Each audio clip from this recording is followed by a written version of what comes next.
오늘은 11월 25일 요한계시록 3장 14절부터 22절입니다. 라오디게아 교회의 사자에게 편지하라. 아멘이시오 충성되고 참된 증인이시오 하나님의 창조의 근본이시니가 이르시되 내가 네 행위를 아노니 네가 차지도 아니하고 뜨겁지도 아니하도다. 네가 차든지 뜨겁든지 하기를 원하노라. 라오디게아 교회에 책망을 하시는데 지금까지 책망했던 것과 조금 다른, 색이 좀 다르고 결이 좀 다른 책망을 하시는데요. 네 행위를 안다. 너가 차지도 않고 뜨겁지도 않다. 네가 미지근하구나 라는 것들을 책망하는 것들을 보게 돼요. 그러니까 이게 뭐냐, 뜨겁다는 것은 영적으로 말하는 거고요, 차갑다는 건 세속적이라는 걸 얘기하는 거예요. 그러니까 영적인 것과 세속적인 것 사이에 미지근함이 있다는 것이죠. 무슨 말이겠어요? 영적으로 뜨거운 자도 아니고 그렇다고 세속적으로 완전히 빠져있는 자도 아니에요. 적당히 영적이고 적당히 세속적인 거예요. 하나님이 제일 싫어한다. 적당한 걸 제일 싫어하죠. 하나님은 선택하라는 거죠. 뜨거운 삶을 살아라. 영적인 뜨거운 삶을 살아라 라는 거예요. 오늘날 우리에게 똑같은 말씀 하시지 않을까요? 네가 적당히 세속적이고 적당히 영적이구나. 내 입에서 토해내리라. 이 말씀을 들어서는 안 되겠죠. 여러분들 항상 우리는 주님을 위하여 먼저 살아가는 존재가 되어야 됩니다. 16절에 네가 이같이 미지근하여 뜨겁지도 아니하고 차지도 아니하니 내 입에서 너를 토하여 버리리라. 라오디게아 지역은요, 물이 좋지가 않아요. 그래서 다른 지역에 있는 차가운 물과 다른 지역에 있는 온천수를 끌어다 썼단 말이에요. 그 중에 뜨거운 물, 온천수가 있는데 갖고 오면서 어떻게 되냐면 미지근해져요. 미지근해지다 보니까 거기다가 석회까지 다 포함되어 있어요. 이 미지근한 물을 마실 수가 없는 거예요. 먹다 보니까 또 석회가루까지 포함되어 있으니까 토해내 버리는 것이겠죠. 그 얘기를 하고 있어요. 미지근함이라고 하는 악에서 떠나야 된다는 거예요. 주님께서 그걸 원하지 않아요. 주님은 지금 첫 절부터 지금까지 계속 말씀하시는 건 뭐냐면, 나는 미지근한 거 원하지 않아. 나는 차가운 거 원하지 않아. 나는 뜨거운 거 원해요. 이게 주님의 말씀이신 거예요. 성도는 예수 그리스도를 믿는 성도라면, 그리스도의 사랑을 느낀 성도라면, 체험한 성도라면, 아는 성도라면 주님을 위하여 뜨겁게 사랑하고 뜨겁게 예배하며 주님을 정말로 사랑해야지. 적당히 사랑하고 적당히 예배하는 것은 주님께서 원하지 않는 것이다.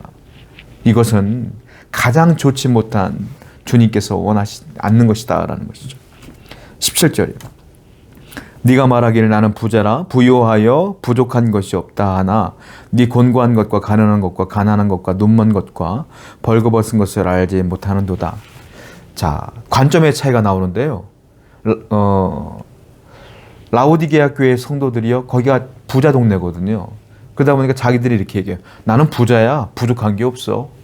스스로 그렇게 생각한다는 거예요. 그런데 하나님께서 보실 땐 뭐라고 말해요? 아니다. 너는 가난하다. 아까 말씀드린 것처럼 적당히 믿고 적당히 세속적으로 살다 보니까 그 마음이 영적으로 가난한 거예요. 이게 주님이 판단하시는 기준인 것이죠. 그런데 이 라오디게아 교인들은 자신들의 판단과 사람들과 비교해 보았을 때 이 정도면 부자지 하는 거라는 것이죠. 이게 무슨 소리일까요? 세상을 살아가는 잣대가 다르다는 거예요. 성도는 어떤 잣대로, 어떤 기준으로 살아가야 되냐면 주님의 잣대로 나를 볼 수 있어야 돼요. 그런데 세속적인 사람들의 특징이 뭐냐면 주님의 잣대가 아니라, 주님의 기준이 아니라 내 보는 시선과 기준과 잣대로 나를 본다는 거죠. 그리고 사람들과 비교함으로 나를 판단한다는 것이죠. 하나님은 없는 거예요. 그러니까 나는 부자야, 이 정도면 괜찮아 라고 말하지만 하나님은 아니다 라고 말합니다. 우리는 항상 주님의 평가를 들어야 되는 존재예요. 사람들의 평가가 중요한 게 아니라 주님의 평가가 중요해요. 주님이 지금 여러분들에게 점수를 매긴다면 몇 점 맞으실 것 같아요? 지금 주님이 70점 이상 내가 천국 보내줄게 한다면 여러분 몇 점 맞을 것 같아요 지금? 우리는 항상 회개해야 돼요. 겸손해야 돼요. 내가 나를 볼 때 과연 천국 갈 만한 인격입니까? 천국 갈 만한 믿음인가요? 항상 겸손하게. 우리는 천국 갈 만한 믿음이 없어요. 그러니까 주님이 예수님을 이 땅에 보내주심으로 말미암아 그냥 내 아들 예수 믿어. 내가 그걸 의로 칭해 줄게. 그러면 내가 구원해 줄게. 얼마나 은혜롭습니까? 아무도 점수로 구원받을 사람이 없음에도 불구하고 예수 그리스도를 믿으면 구원을 준다니 얼마나 감사한 일이에요. 항상 주님의 잣대로 여러분들을 바라보시는 겸손한 성도 되기를 축원드립니다. 18절이에요.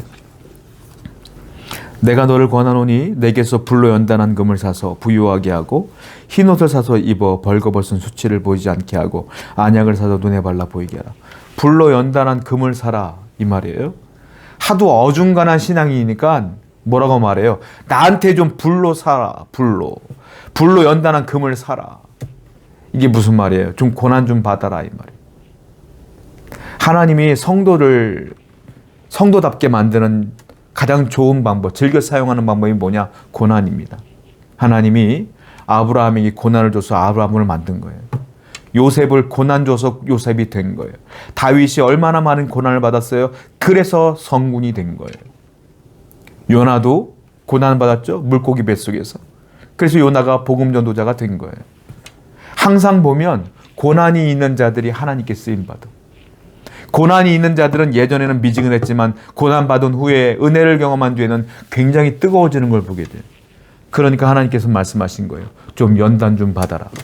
고난 좀 받아라. 그렇다면 성도에게 닥치는 고난과 환난은 연단이요 단련이요 은혜라. 잘 이겨내시기 바라요. 그 고난의 끝에는 반드시 하나님의 놀라운 은혜가 기다릴 줄로 믿습니다. 19절이에요. 물은 내가 사랑하는 자를 책망하여 징계하노니 그러므로 네가 열심을 내라 회개하라. 두 가지 부탁해요. 그러므로 좀 열심 좀 내라. 그리고 또 하나 회개하라. 미지근하니까 열심 좀 내라 이거예요. 회개하라. 중요한 게 있어요. 열심이 먼저겠어요? 회개가 먼저겠어요? 회개가 먼저예요. 왜? 회개 없는 열심은 잘못된 길로 가는 거예요. 예를 들자면 이런 거예요. 여러분들이 자전거를 타고 열심히 가요. 열심히 가요. 열심히. 그런데 내가 저쪽 강남으로 가려고 했는데 길을 잘못 들어갔고 어디로 가? 강북으로 가는 거야. 열심히 했어. 한 3시간 달렸어. 근데 와보니까 내가 목적한 곳이 아니야. 그러니까 열심보다 중요한 게 뭐예요? 방향이야. 방향이 어떻게 정해지는 거예요? 내가 회개할 때 정해지는 거예요. 내가 죄인인 것을 깨닫고 회개하면 하나님의 방향으로 내가 열심으로 나갈 수가 있게 되는 거예요. 그러므로 성도는 늘 회개를 잘하고 또 열심으로 충성하는 겁니다. 두 가지를 잘 병행하는 여러분 되기를 축원드립니다. 기도하겠어요. 하나님, 미지근한 성도가 아니라 열심히 있는 성도가 되게 해 주시옵소서. 예수님의 이름으로 기도드렸습니다. 아멘.